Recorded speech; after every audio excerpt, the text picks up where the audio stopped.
নমস্কার বন্ধুরা, কর্মকার পরিবারের সবাইকে নমস্কার জানিয়ে আজকে একটা নতুন রেসিপি নিয়ে চলে এলাম। তো বন্ধুরা, কদিন রেসিপি ছাড়া হচ্ছে খুব দেরিতে, কারণ শরীর খারাপের জন্য রেসিপি ভালো করে দিতে পারছি না। তাই জন্য দেখো আজকে একটা নতুন ধরনের রেসিপি নিয়ে এলাম। দেখো, ভেন্ডিও বলে, ঢ্যাঁড়সও বলে, তো আমি ঢ্যাঁড়সই বললাম। তো ভেন্ডি প্রথমে বলে দিয়েছি। দেখো আজকে এই ভেন্ডি রেসিপিটা গরম গরম ভাতে তোমাদের খেতে খুব ভালো লাগবে। এরকম ধরনের রেসিপি দেখাতে আমার মনে হলো যে তোমাদেরকে দেখাই। রুটি দিয়ে বা ভাত দিয়ে গরম জিনিসে খেতে খুব দারুণ লাগে। দেখো আমি ভেন্ডিগুলোকে ছোটো ছোটো করে কেটে নিয়েছি, একদম কেমন সাইজে কেটে নিয়েছি। আর এইদিকে দেখো কাঁচা লঙ্কা নিয়ে নিয়েছি, আর ওইদিকে দেখো সর্ষে বাটা, আর এদিকে তো টমেটো কুচি। চলো তবে আমি রেসিপিটা আরম্ভ করে দিই। কড়াইয়ে দেখো সামান্য একটু তেল আছে, তাই আমি ওর মধ্যে আর একটু তেল দিয়ে দিলাম। বেশি তেল দেবো না, হালকা তেলেই করব। আমার তেলটা গরম হয়ে গেছে, এরপর ভেন্ডিগুলো দিয়ে দেবো।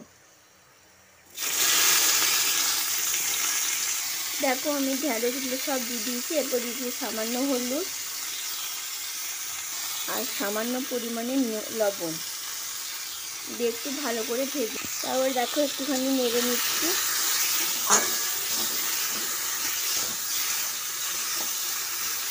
নাড়াচাড়া করে একটু ভালো করে ভেজে নেব 5 মিনিট ধরে। দেখো আমি ভেন্ডিগুলো 5 মিনিট ধরে ভালো করে ভেজে নিয়েছি। এরপর আমি তুলে নেব, থালাতে ঢেলে নেব। দেখো ঢ্যাঁড়সগুলো আমি তুলে নিয়েছি এদিকে থালাতে, দেখতে পেয়েছো আমি তুলে নিয়েছি। এবার কড়াইয়ে হালকা করে একটু তেল দিয়ে দেবো। কড়াইয়ে দিয়ে দিচ্ছি তেল,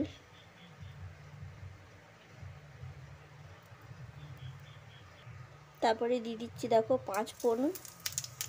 হালকা করে একটু 5 ফোড়ন দিলে সেন্টটা দারুণ হবে। তারপরে দিয়ে দিয়েছি কড়াইয়ে টমেটো কুচি, তারপরে দিয়ে দিলাম লবণ, দিয়ে একটু ভালো করে নাড়াচাড়া করে টমেটোগুলো ভেজে নেব।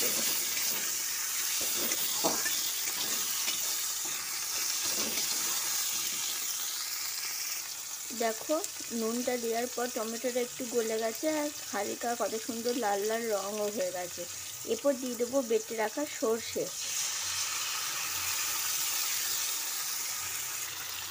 তারপরে দিয়ে দেবো যে বাটিটা ধুয়ে আর একটুখানি জল দিয়ে দেবো। তারপরে দিয়ে দেবো হলুদ গুঁড়ো, তারপরে দিয়ে দেবো জিরে গুঁড়ো, দিয়ে দেখো সর্ষে বাটাটা একটু ভালো করে কষে নেবো। যতক্ষণ না তেল ছেড়ে যাচ্ছে ততক্ষণ একটু রান্না করে নেবো নাড়াচাড়া করে। মশলাটা কষার সময় একটু তেলটা ছেড়ে যাবে, তখন জানবে যে মশলাটা হয়ে গেছে।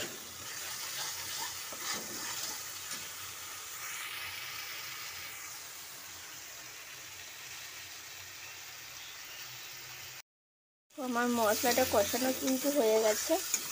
এবার আমি ঢ্যাঁড়সগুলো দিয়ে দেবো। দেখো ঢ্যাঁড়সগুলো আমি দিয়ে দিয়েছি। এরপর তারপরে একটু দিয়ে দেবো সামান্য পরিমাণে জল দিয়ে দিয়েছি। জল দিয়ে একটুখানি নাড়াচাড়া করে নেব।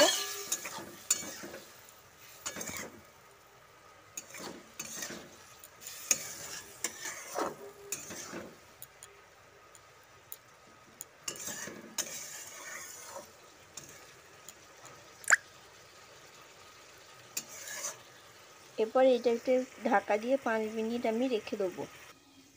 5 মিনিট হয়ে গেছে, এরপর ঢাকাটা খুলে নামিয়ে নেব।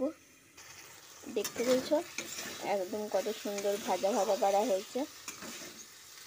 এই রেসিপি একবার তোমরা বাড়িতে বানিয়ে দেখো, গরম গরম রুটি আর গরম গরম ভাত খেতে দুর্দান্ত লাগবে। তো আমি লঙ্কাটা এরপর দেবো, কারণ আমাদের বাড়িতে ঝালটা কম খায়, আমি একটু ঝালটা কমই দিলাম। তো তোমাদের স্বাদ অনুযায়ী নুন আর লঙ্কার ঝালটা তোমরা দেবে। তো আমার রান্নাটা এখানে হয়ে গেছে, আমি এরপর নামিয়ে নেবো। দেখতেই পাচ্ছ আমার ঢ্যাঁড়সের এই রেসিপি একদম পারফেক্টভাবে তৈরি হয়ে গেছে। তো কেমন হয়েছে বন্ধুরা তোমরা কমেন্টে জানিও। আর আশা করি আমার ভিডিওটা ভালো লাগলে একটা লাইক, কমেন্ট এবং শেয়ার করতে ভুলো না। যারা আমার চ্যানেলে নতুন তারা সাবস্ক্রাইব করবে আর পাশে থাকা বেলটা বাজিয়ে দিয়ে আমার পাশে থেকো। তো বন্ধুরা, আজকে ভিডিওটা আমার এই পর্যন্তই। পরের ভিডিও নিয়ে আবার আসছি।